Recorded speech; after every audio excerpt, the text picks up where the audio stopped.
If you've clicked on this video, I'm sorry to break it to you, my friend, but you have a problem. How many SPR videos do you have to watch? There's been like one every week for the past 2 years, yet you still want to check this one out, huh? Welcome to the Truth and Freedom Ministry.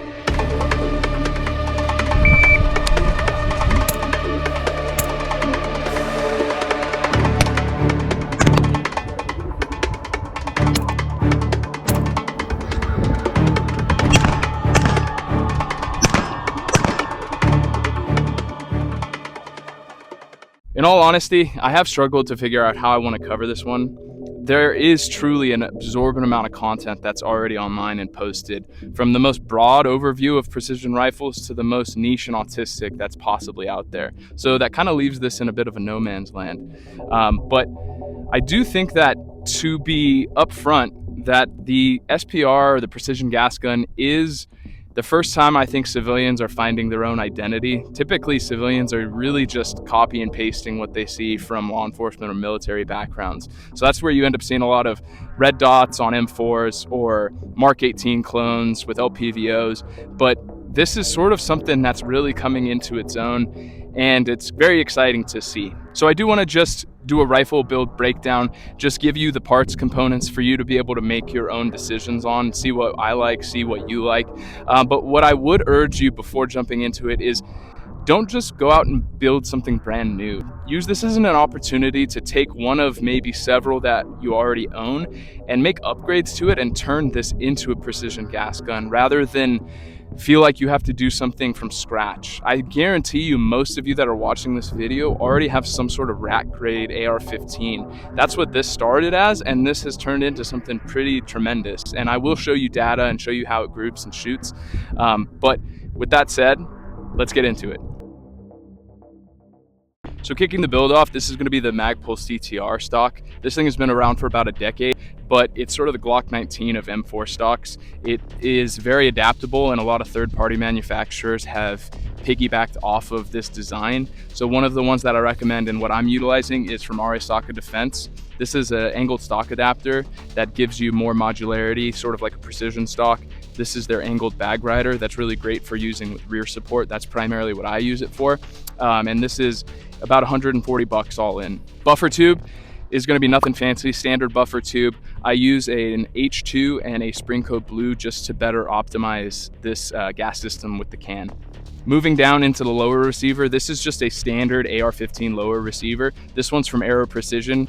So fingers crossed they make it out of this Trump slump 2.0, but it's pretty sad to see what's going on over there. I bought this one in about February of 2020. I bought this complete upper, put together the lower, slapped them together, and then COVID took off like 2 weeks later. Within there, I have a Geissele SSAE. Before that, I did have a LaRue MBT. Both of these are two-stage triggers, which I would recommend for a precision gas gun, but a lot of this is largely preference-based, right? So the only reason I made the swap is because I do think the SSAE is a hair better, and there was a ridiculous Black Friday sale from Sportsman's last year where these were getting sold for like 120 bucks. So I felt I had to make use of the opportunity. You'll see within this, I have a 20-round PMag. I would recommend getting yourself a couple set of 20s, especially if most people, you're typically only buying 30 rounders. But 20 is a nice Goldilocks size for using this in a variety of positions, including in the prone. And a lot of the matches that you would sign up for, you can get away with using a 20-round mag. So it just makes for a more optimized platform for this. But really, you can roll with whatever you got. I tend to try to use these. For the upper receiver, I'm using a Psionics upper. I bought this as a complete upper, as I mentioned, and what I would say is that the standard upper is totally fine, nothing with that, but the handguard that this came with is somewhat antiquated. This is using the traditional clamp-on kind of 3-screw style, and while this was what was current back in 2020, there has been a good amount of innovation in the handguard space, and so there's a lot of semi-monolithic options, sort of in the vein of the Ridgeline LPR, an LMT semi-monolithic, even the Aero enhanced upper is something that I'm imagining would do really well, because you are going to have slight POI shift when you use a precision gas gun off of a tripod or off of a barricade. So you do introduce some shift. It kind of varies from handguard to handguard, but that is something to consider and something I'd probably steer you towards as a potential upgrade in the future. Kind of moving back from the handguard, This is a Radian LT. It's somewhat of still the gold standard as far as charging handles go. I've had this for several years. I'm sort of surprised there hasn't been more adaptation or more innovation in the charging handle space, but I still operate and run with this. I operate with this, yeah, totally. I use this. In the upper, you're gonna find a Psionics NP3 bolt carrier group. Sort of just fits with the upper as a whole, but it's a fantastic bolt carrier group, really easy to clean off. School of the American Rifle is a big fan of these, and if he talks highly about something, I tend to pay attention to that.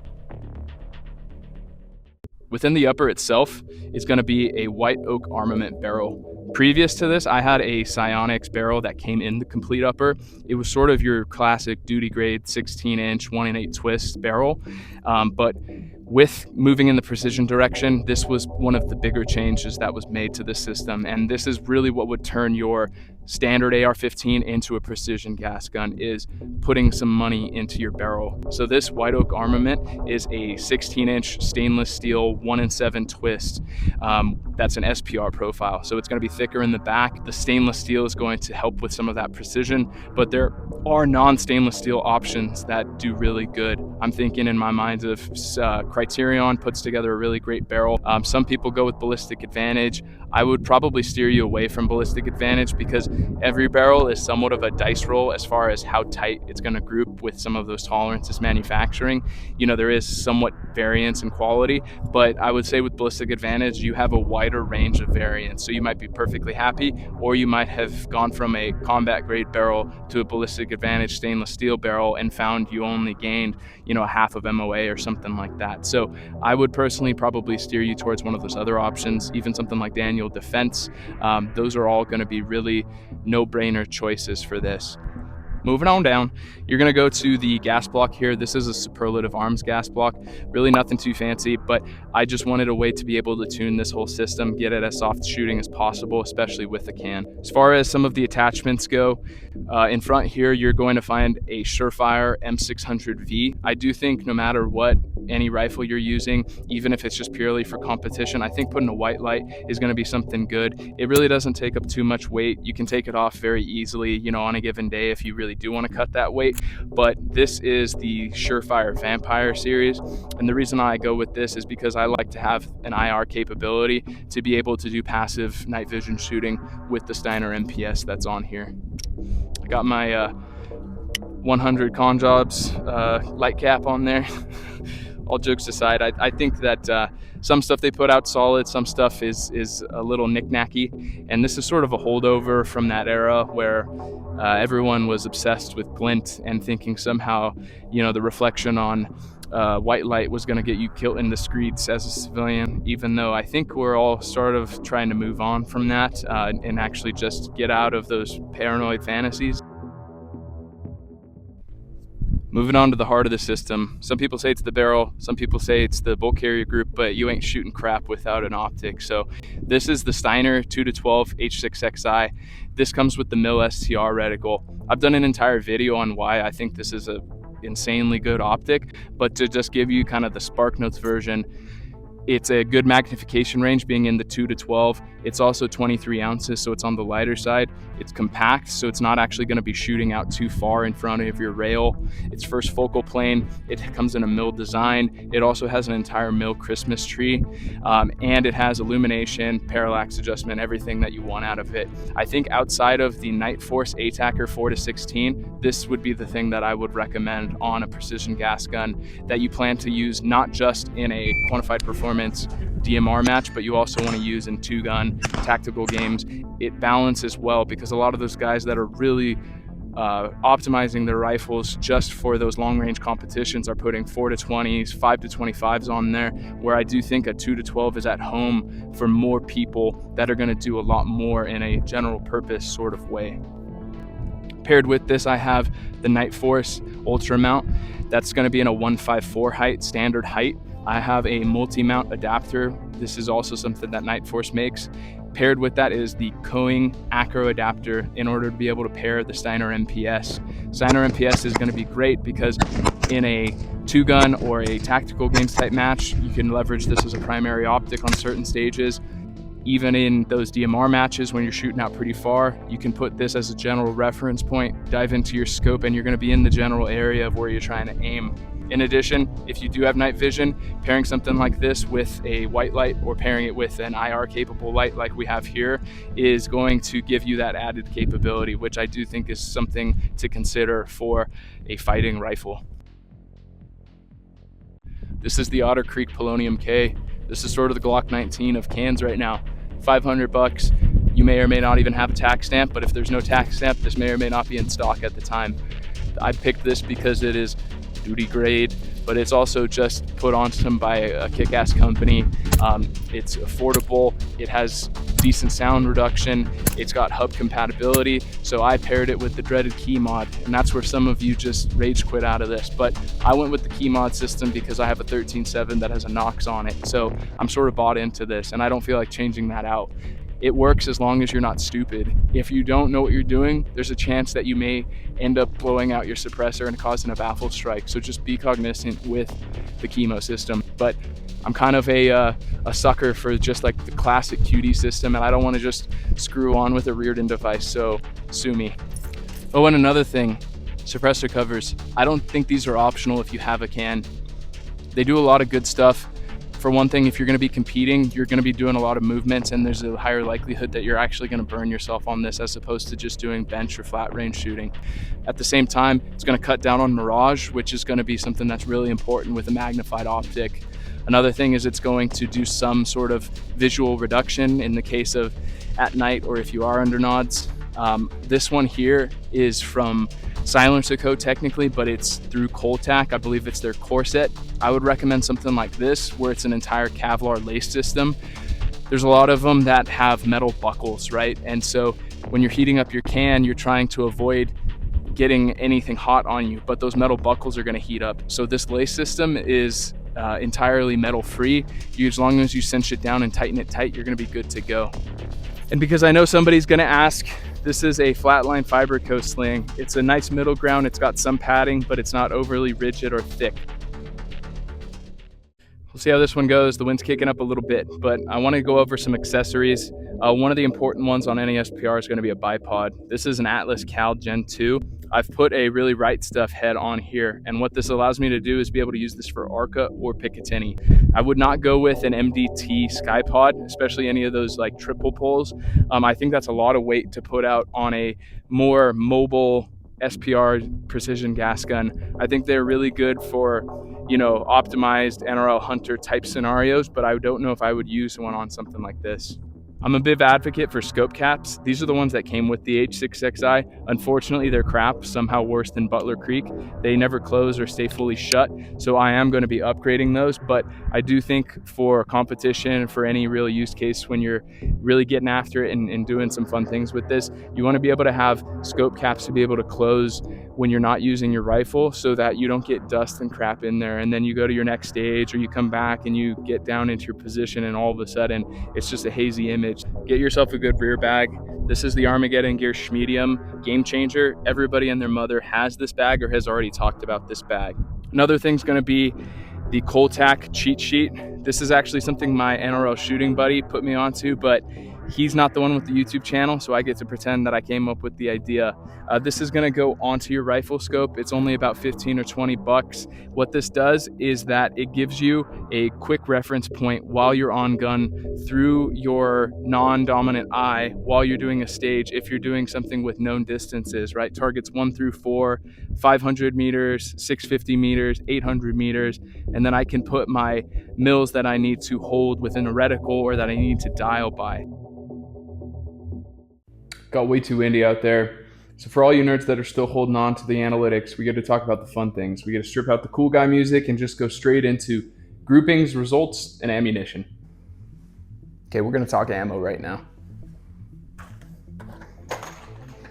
What I have been using with this system pretty much exclusively is, of course, AAC 77 grain OTMs. This has been like the people's ammo for the last year. It's 60 cents a round. It's everything you want it to be on paper, but apparently the quality of the ammunition has been going downhill within like the last 5 to 6 months. So These last few cases I've had have been cases. I make it sound like I have a bunch of ammo. I have like 300 rounds of it left. So the last 300 rounds I have was from when quality was definitely like for sure solid. And so I have been sort of playing with the idea of switching ammunition, which, newsflash, my buddy, the smarter guy, he's already been ahead of this, so I am just following him along, but he doesn't have a YouTube channel, so I'm gonna pretend that I'm the one that's coming up with this idea. Which leads me to this. This is a collection of around $1 or less precision ammo. This is all either 5.56 or 223. So some stuff like the Federal Gold Medal Center Strike. Of course, we have, just as far as a control, we have Black Hills 77 grain OTMs, Bone Frog. You know, this is kind of like the influencer around right now. Norma Golden Target, Frontier if I want to make this rifle explode, and then IMI if I feel like supporting them boys. Which I forgot to say, I'm going to be doing a evaluation of all of those rounds. I want to chronograph it, so I need to get a chronograph. And I'm going to do an accuracy test out of this thing, and I'm going to put it all on YouTube, and let's see how it does. So if you are curious about a sub-dollar round shootout, stay tuned for that. I'm going to break some hearts with this, but this is not a sub-MOA gun. Maybe I'm just breaking my own heart, but I sort of went into the precision gas gun space thinking that I was going to be able to achieve that like I have with my bolt gun. But I've learned throughout the last year that on a small frame precision gas gun, that's a really unrealistic bar to be setting. So even though the main limitation is me as the shooter, I'm getting to about an MOA to an MOA and a half on average.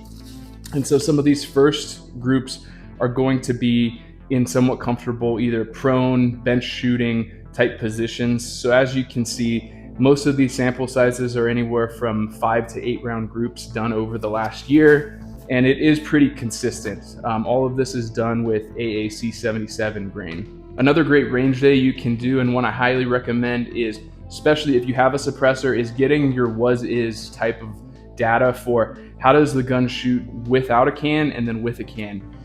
The rumor that a group tightens up with a can is not just a rumor, it honestly is verifiable. So as you can see, this was some standing, supported, prone type position shooting without the can. And then on this side, you can see that this is with the can. And on average, I was getting about a half of an MOA better, tighter groups in all positions. And lastly, you do want to get some data on how does your entire system group when you're under duress, let's say in a tactical games type of environment.